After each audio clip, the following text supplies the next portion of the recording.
се работи за Охрид за едно избирачко место од селската средина, меѓутоа воопшто не се припишува на некаква намера на избирачкиот одбор. Таму имавме, знаете, локални избори, предвремени избори за градоначалник и имавме избори за председател.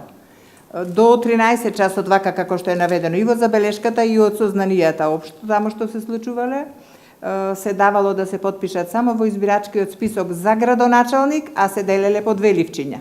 Тогаш кога што се утврдило дека се делат 2 ливчиња, нема потписи на избирачкиот список што е за председател, се продолжило со потписите. Точно е дека има непотпишани избирачи, а веќе го оствариле правото на глас. Значи, воопшто не постои некаква, да речам, крајна намера или цел на избирачкиот одбор. Тамо се луѓе што долго време го спроведуваат овој процес.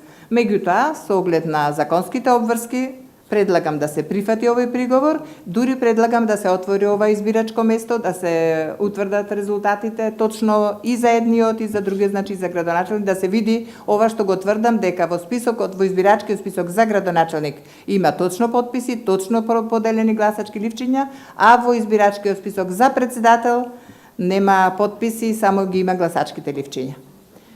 По отворањето, секако дека овие членови на избирачки одбор, кои што биле на гласачката кутија до тој период, предлагам да бидат разрешени.